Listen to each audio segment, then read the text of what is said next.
With that, we begin our next session. With that dose of revitalization, we have yet another one coming. We're reimagining creativity with care. And we're going to welcome an amazing panel of speakers on the stage in just a moment. And it's my pleasure to invite Harsanye Esther, Neha Sinha. If you're in the house, give us a wave so that okay, you're all here. Come. Welcoming Harsanye, the co-founder and CEO of Magic Me, coming from Hungary. Chum, are you awake? Are you guys awake? You guys in that corner, yes.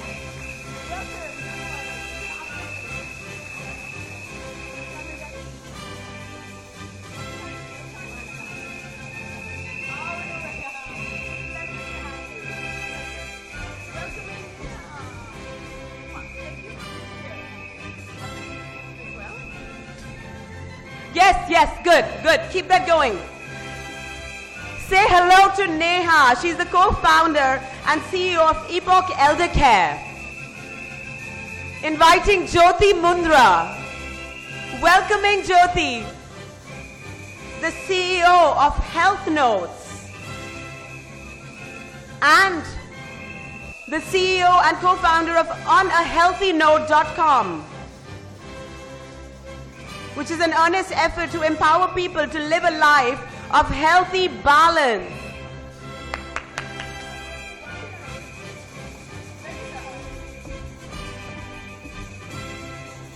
Rashi Anand,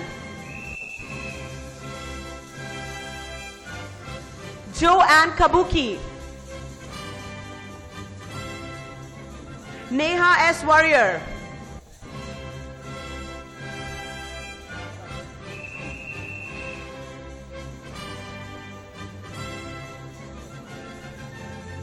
welcoming Rashi Anand, the founder of Lakshyam NGO.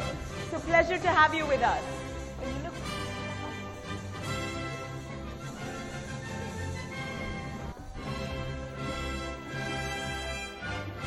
Joanne. Please say hello to Joanne, coming from USA, the founder of Midlife Rewritten. We can't wait to hear from you. Neha S. Warrior, are you in the house? Ini Usanga? Sangeeta Natarajan.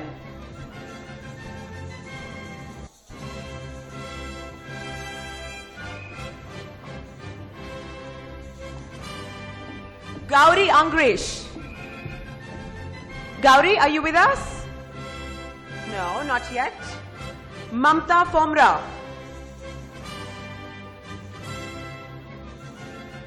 Yes, Mamta, is that you?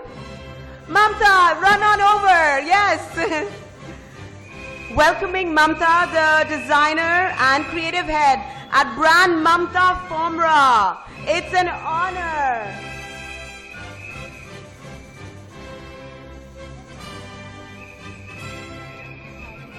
Welcome.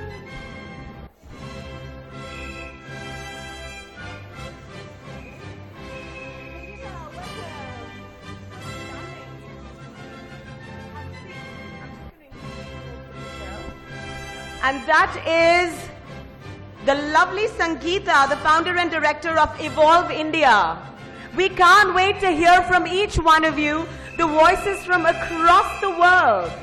What beautiful diversity on this panel. Such a pleasure to have you, ladies. And if I could invite our very first speaker, Harsanye Esther, to enlighten us with her views, coming all the way from Hungary. Welcome. Thank you. Okay. Can you see him? Okay. So this is Aaron. He is my son. He likes to go out, he likes to play, he likes to be part of the fun. But there is one problem. He is disabled. So he is not able to go out to the playground. He is not able to part of the fun. He left out. And not just him, but me and my family, and those who are raising disabled kids. We are left out from the fun. We are left out from the playground. We are isolated. We become depressed. We are left alone. So we started to design, because of him, me and my co-founders, special playground equipment which enables him to play together with their non-disabled peers. And I see him as kind of a positive thing in my life, because this is him, and this is the reason why I became an entrepreneur, why I started to have a business, a purpose-driven business. This is the reason. He is my biggest motivators. And I want to encourage everyone who is in the same situation as me and my family, that having a disabled son in a family, it's not the end of the world. It's something, a new start, a new beginners. If he wouldn't come into my life, I would be still an HR consultant, it's not a problem, but it's much more challenging to challenge the world, to change the status quo, to be a game changer in this disability field. So we started to design special playground equipment, and we didn't stop here.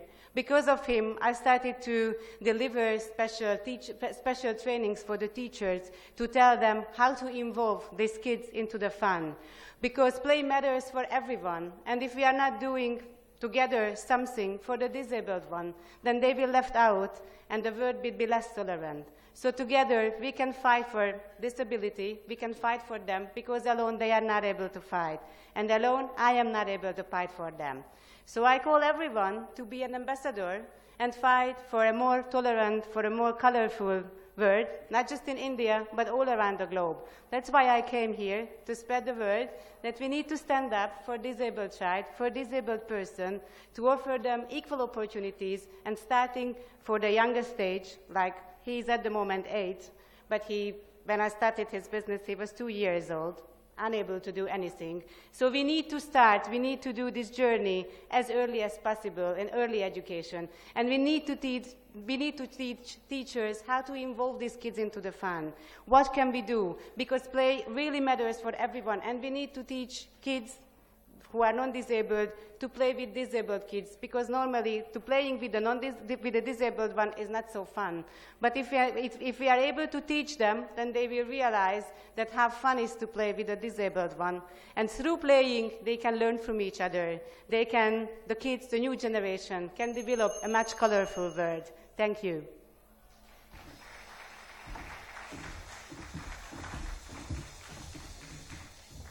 Thank you, Esther, for sharing your personal story. I think that, our family drives us to do what we do. So, having a child of disability and having him motivate you to do all this is a God's gift. So I'm so happy you've been able to take that gift and use it in the most positive way. So big round of applause for you.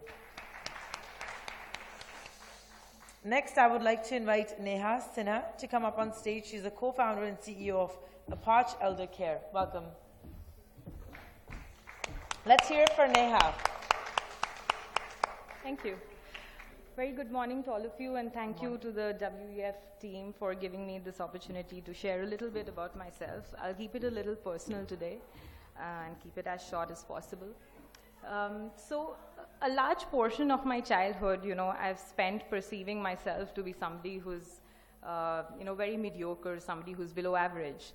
And I still remember the feeling when 19 years back, when the results for my grade 10 came out, I remember seeing the name at almost the bottom of the list with a barely 70%. And that I remember this feeling till date. This is something, in fact, which I cherish, because it has helped me remain grounded even today. So EPOC was founded in 2011 by Kabir and myself. Kabir is the founder and the CEO at that point of time. So we wanted to do something for the seniors of India and wanted to change the way we age today. There are certain preconceived notions about how an elderly needs to be, and we really wanted to bring the global standards of care into this country. And we started off as a home care provider. We would go into the homes of elderly and provide non-medical services like companionship or spend time with them or take them out and so on. But very quickly we realized that people who are reaching out to us actually have medical conditions, need assistance in their daily lives. and have something called dementia, which is something I specialize in. It's a very debilitating neurological condition.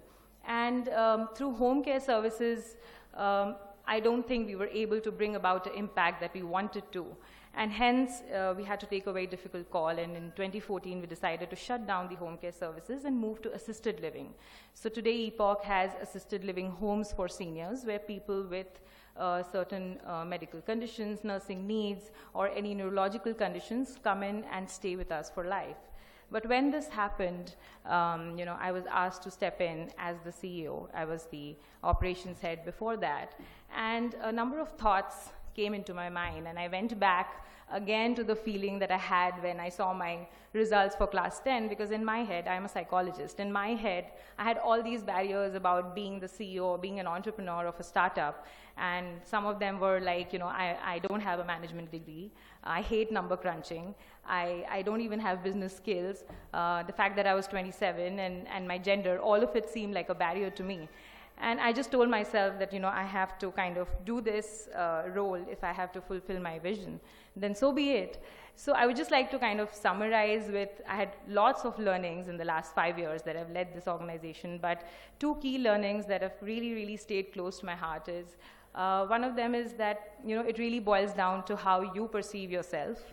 So, as an entrepreneur, I need to go to investors and to VC funds to raise money and present myself as somebody who really knows like numbers on my tips. But I'm very open about the fact that, I know how to care for elderly, and that is it. And that is all that Epoch needs today. And the second thing is the ability to lead, inspire, and motivate people, and at the same time really learn from them. So I led my team. I kind of learned from the management team that I inherited. And at the same time, I was able to lead Epoch to where it is today. And today, it's a sustainable business. We have 3 homes for seniors. We are backed by investors. We are looking at expanding more homes. So thank you so much for giving me this opportunity to share this. Thank you. Thank you, Neha. We're so glad you stepped into that role of, that call that was coming to you, and you stepped into that with much effortlessness and much elan. And we're proud of you, because I will have you know, ladies and gentlemen, this girl was listed in the Forbes 30 Under 30 Asia 2016 list. Yes, wow. So proud to have you with us. If I could invite Jyoti Mundra to speak with us and share her views. Welcoming you. Hello, friends, sisters, respected Dr. Harbeen Arora, wherever you are right now, and everybody else. What a lovely feeling to be standing here amongst you all. You would all agree that something or the other in our childhood has pushed us to reach where we are today. And today is one of those days when I'm transported back to my childhood. A 10-year-old girl, dark, dry, inflamed lips, totally underconfident, that was me. At about 10 years of age, I developed this inflammation in my skin that just refused to go. They called it angular cheilitis, and trust me, it didn't look very pretty. My mom took me to dozens of doctors and all kinds, allopaths, homeopaths, Ayurvedic, some quacks. And, they prescribed all sorts of medications, like all kinds, and vitamins, minerals, steroids, ointments. So they used to help when I was on them, but sure enough, the inflammation would return when I used to stop taking or applying the medicines. Fast forward to when I was in my teens, the skin would, this continued, and the confidence that I had continued to dwindle. On good days, it was all okay, and on bad days, the skin would get visibly pigmented around my mouth. This carried on. Then there was a time, sometime after my graduation and during my postgrad, when I started looking for alternate therapies. I just couldn't understand why this thing couldn't be fixed. Well, neither did the docs. But I started getting attracted to different alternate therapies, thinking to myself that I'm not going to give up. This phase was a very important one for me because I started to question status quo, and I refused to take no as an answer. Deep down, I was this young, bubbly girl who believed in magic and miracles, and that was enough to keep me going. Then one day, I read about the merits of organic, virgin, cold-pressed coconut oil for healing the skin. And this was more than a decade back. My friends and family would laugh at me when I spoke about not going to chemicals or going gluten-free and raw, especially my circle in Kolkata. Anyway, coming back to the organic cold-pressed coconut oil, I looked around for it everywhere in India but couldn't find it. Luckily, some company from Kerala exported it and had a website about it. I quickly got in touch with them, only to find out they did not have retail-sized bottles and they did not sell in India. I somehow convinced them to send me a sample in a mineral water bottle to Kolkata, which they did, thankfully. And that, ladies and gentlemen, was a turning point for me. Within a week of applying that, my skin started to heal, my inflammation started subsiding. Soon it was healed, never to return back. All the mighty medicines failed. All the mighty medicines failed in front of a coconut oil whose claim to fame that it was as pure as I could find. I couldn't believe this, but this was the start of a bigger innings in my life that took the shape of onahealthynote.com in a couple of years. The portal that I co-founded that houses and curates all kinds of natural, organic, chemical-free food, skincare, lifestyle products with the purest of ingredients, with only one purpose in mind: to empower others like me to live a life free of chemicals and the nasties that we don't even know are around us. I stand before you to tell today this one thing, the one learning that changed my life around. That when life brings to you situations that overwhelm you, twist you, knock you, wreck you, or stump you out, keep loving yourself, keep shining that inner light unto yourself, be creative, and look for the diamond in the dark. So today, my wish for you is a strange but heartfelt one. May you encounter and challenge a challenge big enough for you to reimagine possibilities and be creative enough with it so that you can find the hidden gem underneath.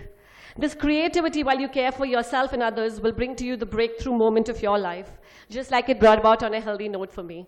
Thank you, everybody. Thank you so much. Thank you, Jyoti. Thank you for sharing. I mean, it's such a private topic to share, but the fact that you're able to do it and actually educate people on it, it's very, very important. So a big round of applause to you, Jyoti. Next, I would like to invite Rashi Anand. She is the founder of Laksham NGO from India. A big round of applause for Rashi. Good morning, everyone, and thank you, WF and ANL, to give me an opportunity to come here. I'm Rashi Anand, founder of Laksham NGO. I would just like to tell a brief about Laksham. Laksham is a non-profit organization working for child development and women empowerment across India. I started this organization when I was 18 years old, so that time formally nothing was registered. I was born and brought up in a small town in Ranchi, and I came down to Delhi for my graduation basically. And this was my first metro experience wherein I saw the street children on the roads.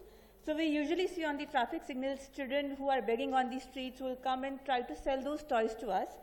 And I couldn't figure out if we see the children in our family, they had n number of toys in our family, 100 toys, one child.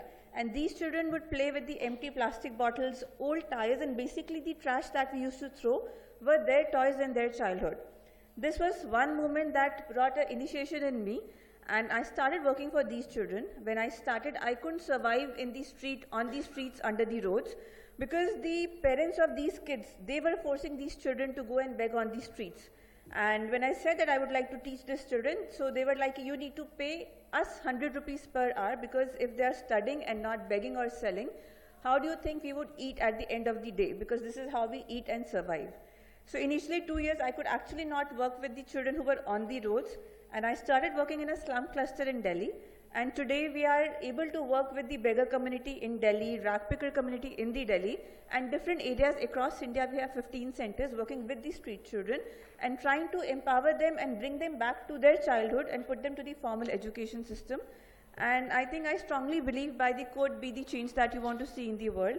I think everyone should start bringing that change within us, within our family, and then give back to the society. Thank you so much.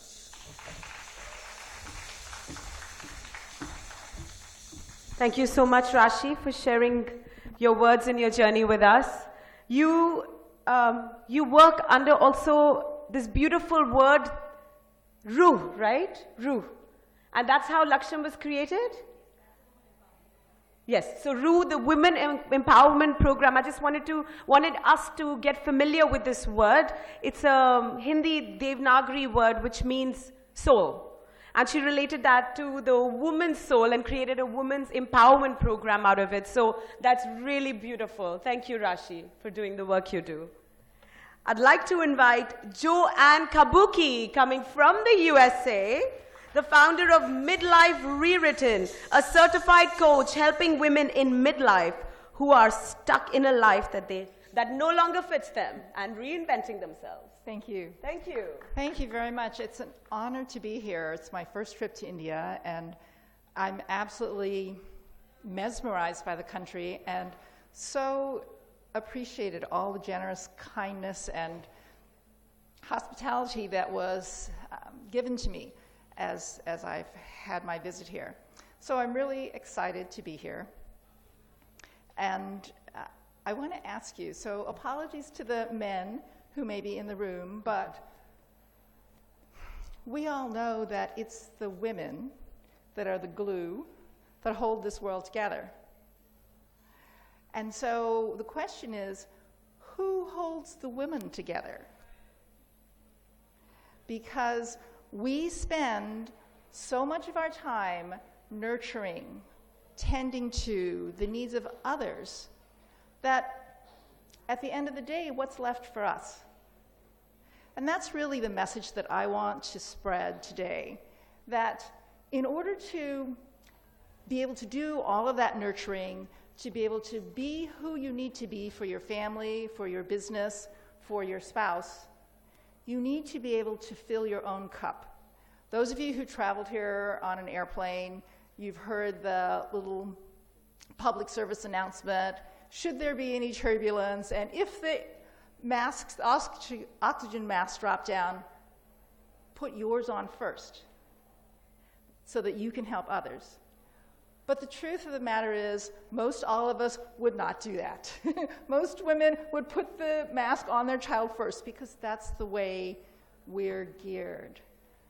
So what I want to encourage women to think about is you need to provide nurturing for yourself. You need to be able to give yourself permission to be kind to yourself, to give yourself a little moment in the day to be able to sit with yourself and refresh yourself. I applaud all of you who took time out from your day, from your week, from your month, to make a point to be here, because you all recognize that in doing this, you are replenishing yourself. You come away from an event like this with so many ideas and so many connections that it fuels you for months. And it's a wonderful thing to do, but not every woman will do that. Not every woman has the opportunity to do that. So I encourage you to share this message with women in your lives, to encourage them to take a little time out for themselves. It doesn't have to be something as big as being able to come to a conference like this. There are much smaller things that you can do in your life every day to give yourself a little bit of ease so that you have the energy and the strength and the love to continue providing the nurturing that everyone looks to you for. So I really want to thank you for this opportunity to speak, and I encourage you to remember to be kind to yourself, to give yourself permission to be kind and loving, and to help encourage others to do the same. Thank you. Thank you, Joanne. Thank you so much for sharing those thoughts with us. We never actually think about who's taking care of us when we're joining everything and fixing everything, you know. So it's very important to give time to yourself. So again, a big round of applause. She's coming all the way from the USA. Next I have Sangeeta Natarajan, if she can come up on stage. She is the founder and director of Evolve India. A big round of applause for Sangeeta. Good afternoon, namaste. When I was in school, I read a story about greatness. Mother Teresa. She was approached by anti-war groups requesting her to participate and lead the procession. Assuming she will happily participate in it, but you know what? She didn't. She refused. People were shocked. They requested again and said that they were very hopeful. On that, mother replied, "What? If you can organize peace rally or procession, I will definitely participate." Amazed I was reading it. See, we can see that how a caring person, a care in her thoughts, can think creatively by changing a couple of words based on her depth of feelings. The entire approach has transformed into a positive and caring statement. This instilled in me that I have to do something for others. And this is the power of reimagining creativity with care, and this is really inspiring. Mother Teresa was not just a caring mother of few, but millions and millions. She was extremely creative in serving millions and millions through her creative touch. And the question that erupted in my mind, why do we have to be caring first of all and reimagine it with creativity? And I could ponder on it and found the answer, and that is, the ultimate goal of human beings could only be in being useful to others and achieve and attain real and long-lasting happiness. But I was like, there were so many distractions which were coming in between my way. As it is not easy, to fight with yourself continuously and, evade all the distractions which come in your way to long-lasting happiness and the real happiness, which is being depicted here. But, I made it a point with me that I will long for it and work for it. Work for what? The permanent, long-term, real happiness. And I could streamline all my energies in the manner that, and because I had a faith in me that I can't achieve any better pleasure than serving others. Then people asked me, why? There was a man, and he was living under a tree, and he was meditating. People were asking me, why don't you work and go out and, earn money and marry and have kids? Then he replied that, what will happen after that? He will be happy, people said. Then he said that he is happy and peaceful here, doing what he is doing. So I also made up a mind that whatever people say or whatever distractions tell me, I will not get distracted. I was also a normal girl, and I wanted to become a famous actor, a pop star, an IAS officer. But I did my ICWA, I did honors in commerce, but all other professions faded in front of this profession, that is, which I'm doing right now, which is I made a small company in the name of Evolve India, which is in its infancy stage. But for the last 25 years, I have been in this field, and I have served around thousands of students who are underprivileged, who are poor, who in slums with NGOs. But I have not charged a single penny for the last 25 years. And I feel so much immense pleasure in serving them that, everything else is, fika. It doesn't have any value to me. That kind of happiness I'm in right now.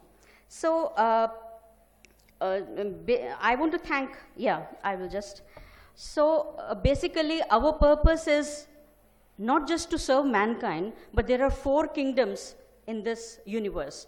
One is humankind, second one is plant world, third one is animal world, and fourth one is inanimate world.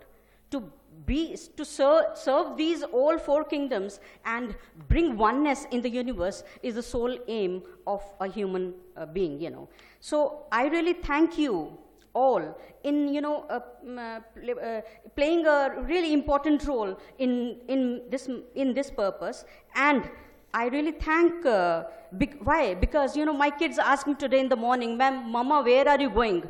I told them, "I'm going to my mother's place." "Mother's place? But you were saying that you have some event to attend." Maine kaha, "Yeah, in my home there is only one mother, but here there are mothers, so thousands, hundreds of mothers over here with me who are creators and nurturers of humanity. So I bow to you, I salute you all, and I find pleasure in thanking and bowing to ma'am, who is a global chairperson who is pursuing such a grand vision with such acute precision and persistence that hats off to you, ma'am. I really thank you. You inspire me a lot. I thank you all. Thank you so much. Thank you so much, Sangeeta, for inspiring us and sharing the journey of the purposeful and dedicated work that you do. Thank you. I'd like to invite a guest on stage. We welcome Gauri Angrish. Ladies and gentlemen, another 30 under 30 Forbes listee honoree amongst us. She is the founder and CEO of CareDose, a medtech company that ensures and tracks medicine adherence from supply chain to consumption. Welcome, Gauri. And would you also take the mic? Yeah, that would be great. Hi, everyone. It's definitely a pleasure to be here. Thank you so much, Dr. Harbeen, for recognizing the work that we're doing. I won't take much of your time. I was, in fact, extremely excited to be selected for this session. The name of my company is called CareDose, so I think the name speaks in itself when it says that care is integral to our innovation. What we do is basically we focus on patients who take medication regularly and therefore end up missing their dose, taking it late, taking the wrong medication, basically something called medicine non-adherence. That actually is a way bigger problem than we realize. If someone misses their dose or does not adhere properly, it leads to bad treatment outcomes, higher expenditure in their healthcare cost, and also onset of other ailments. So why care was the most important part for us? I was actually, I'm a biotechnology and stem cell student, after which I joined McKinsey in their pharmaceutical practice. Basically, I was on the path to being, you know, on a good corporate path, which I was really enjoying. And one day, because of the research I was doing, I realized that there was this problem, which, you know, as most entrepreneurs start with a problem in their own life. This never happened to me, touch wood. It never happened to someone around me. It wasn't something which was very eminent in my life, but when I started reading more about it, I started realizing that there are so many people out there who do not adhere to their medication, and it's not intentional. It's actually a behavioral problem which leads people to not take their medication properly. They might be old people who are confused. They might be undereducated people who don't understand the prescription, and therefore they end up, you know, getting way more problems than they should or spending way more money. So I decided to quit my job in McKinsey, and obviously that raised a lot of questions, that why would you do something like that? You know, you're in a corporate, you're doing well, why would you leave to solve a problem which is not even bothering you? But this is where I'd like to urge everyone. Sometimes there's a thought which comes into our mind which is way deeper than what we can understand or explain, and I'm very happy that I took that step. Now it's been a couple of years, and I've got a team of 2 co-founders, two of whom have both the same focus and same thought process in running this company. And today, I'd like to say that we have received, with this initial thought of care, trying to solve this problem, we're actually the first company which has developed a technology ecosystem which includes robotics, IoT, and underlying softwares. We've got our patents across the globe. We've actually got recognized in Forbes. We got a global award last year for health tech. But most importantly, what we're doing now is that we're working with hospitals. We're executing our technology there to take care of their patients. But honestly, what makes me the happiest is after 3 years of working so hard on this technology, last October we signed an agreement with the Ministry of Health, WHO, Clinton Health Access Initiative, and USAID to deploy our technology to take care of tuberculosis patients via public health. And today, when we deploy our technology to these people who otherwise were unknowingly not taking their drugs properly and therefore facing so many problems. Like one of the examples was this lady who had tuberculosis. It's a huge social stigma that they go through. So not only was she not being able to take her medicines, but she was actually having to hide it from her family that she had tuberculosis, otherwise she wouldn't get married. She's 17. And because of our technology, she can actually take her drug box home, and in that box she gets reminded and she gets tracked whenever she's taking her medicine. Because of that, she doesn't have to come to the clinic every day, and because of that, she can actually get cured. In fact, she's just finished her treatment last month without her family getting to know or anyone getting affected. So this was just one of the small things which made us very happy that I took this step, and I would just urge everyone that when care is integral to it, all the technologies and everything come with it, just go for it. Thank you. Thank you. Thank you so much. That was absolutely amazing to hear. You know, leaving a profession that you love and then just going after what you think matters, even if it wasn't happening within your family circumstances. So thank you, Gauri. Thank you again. A big round of applause for Gauri. Next, I would like to invite our last speaker for this afternoon, Mamta Forma. She's the designer and creative head at brand Mamta Forma. Welcome, ma'am. Thank you. I'm in a crisis because I'm the last speaker. There's no topic and there's no time. So I got to quickly rush. I will take you through a true story. 23 years ago, when I began my journey as a young fashion designer in the city of Madurai, a socialite from a renowned business family visited my store on the day of inaugural. Her presence lifted the image of the store and encouraged me as an aspiring entrepreneur. Her words of encouragement and maybe a purchase bill could have been an icing to the cake. But you know what? This never happened. She was full of superiority complex, her body language was egoistic, and her words were discouraging. She picked up the most expensive piece in the store and she said, "You know what? Let me know if this piece sells." The tone looked like a challenge. Her final line was, "This will not work in Madurai." Nevertheless, I did well, and my career as a designer flourished by every passing day. We frequently met on several occasions in the past, but she barely noticed my presence. It did hurt me, but I still recognized and spoke to her every time our eyes met.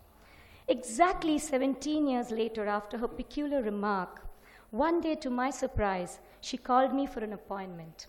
My sixth sense told me this is not a usual meeting, Mamta. As soon as she came, I asked her, "So what brings you, ma'am?"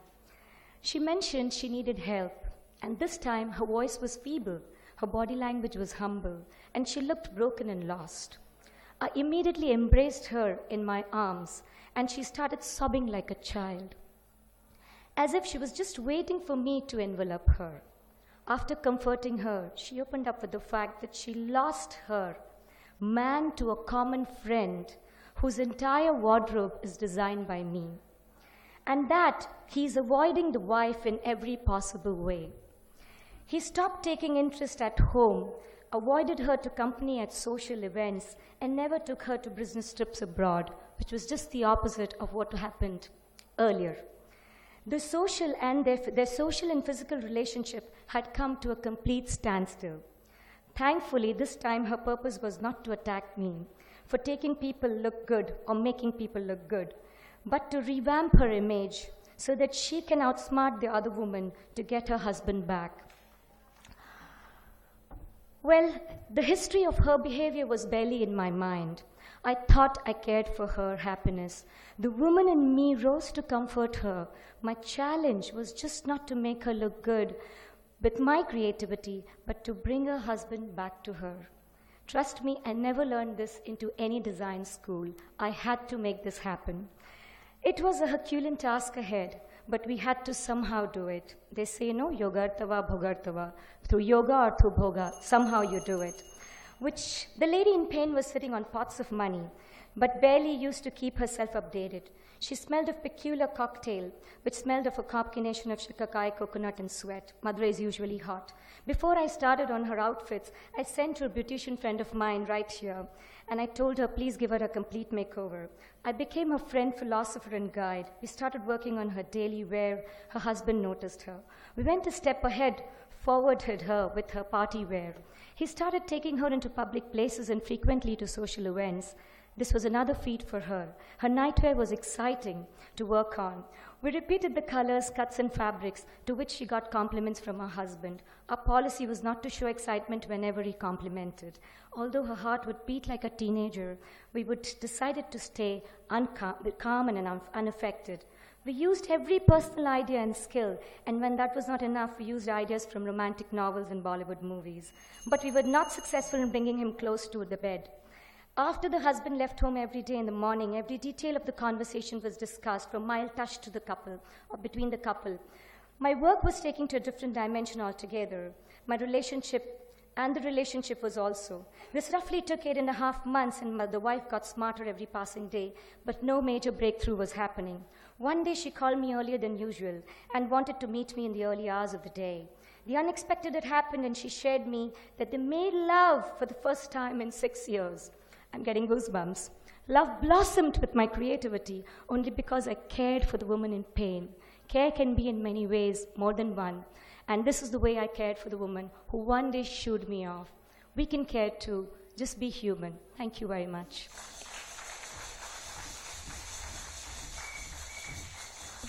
Thank you so much, Mamta, for sharing so eloquently that moving story, which exemplifies how we can change lives forever just by playing that role as the carer. In any capacity, you can still care, you can be there for each other because we're profoundly human.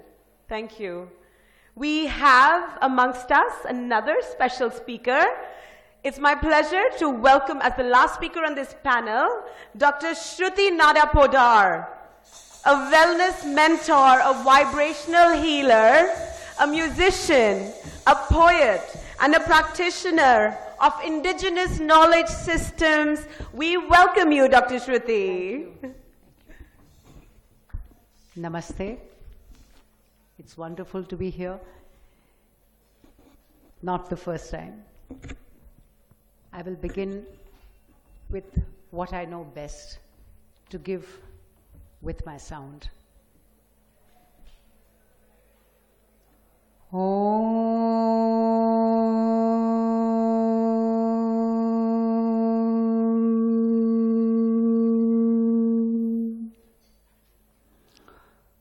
Sahana vavatu, sahanau bhunaktu, sahaviryam karavavahai, tejasvinavadhitamastu ma vidvishavahai.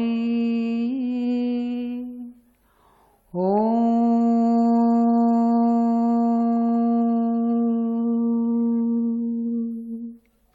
Shantir Shantir Shantihi.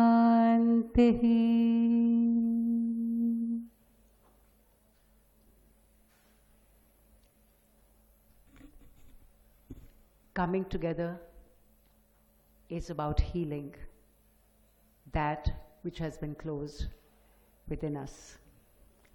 This mantra meant, let us be protected together. Let us be nourished together. Let us move forward together with courage. May our efforts and deliberations be full of light. May there never be any duality or division between us. And in this millennium, as we go forward, I will just share my journey from being a healer, a trainer, an educationist, to being a worker at the grassroots, where I realized out of various journeys, living in India, living abroad, I realized that until I take a whole microcosm all my sisters from the grassroots and grow together, I can't really heal myself unless I heal together, unless I heal the environment, unless I heal the broken heritage of that region. So I took up the heritage villas, I took the youth with me, I took the women. We've created clusters of creativity. We chant together, we meditate together. In short, we do things together as one body. And that, I think, is the future that we are discussing today. That's all I want to say. Thank you.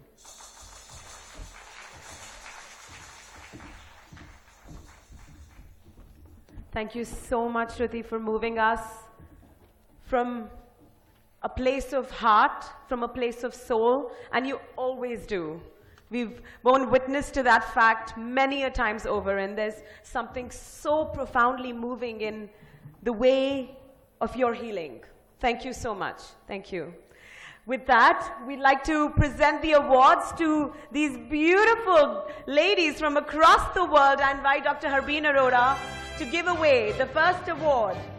To Harsanya Esther, congratulating this beautiful lady from Hungary to accept this award at the Women Economic Forum. Yes, Shruti, please join us in giving away the award.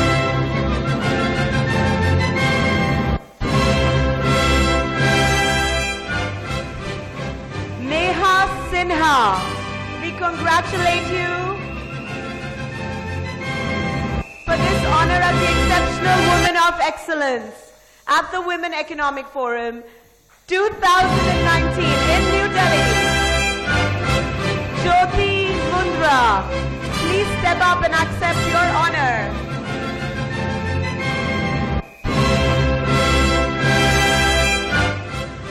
Inviting Rashi Anand. Congratulating Rashi Anand for the work that she does. You are indeed an iconic woman, creating a better world for all.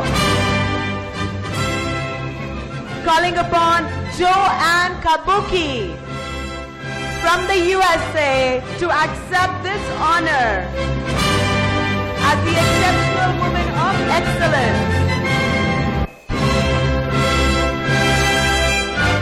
Sangeeta Natarajan, please accept this award as the Exceptional Woman of Excellence at the Women Economic Forum.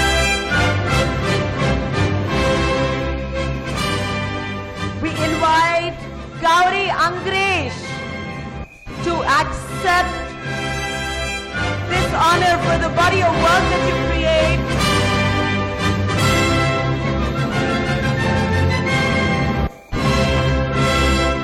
Inviting our last awardee, Mamta Fomra.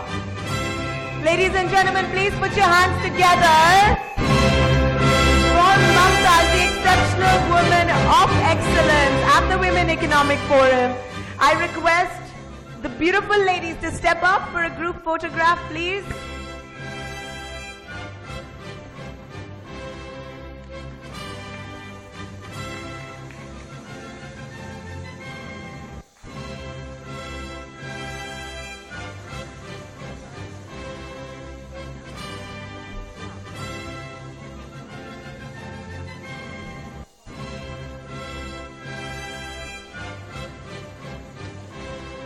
Thank you, ladies. We'll just have everybody exit to stage left.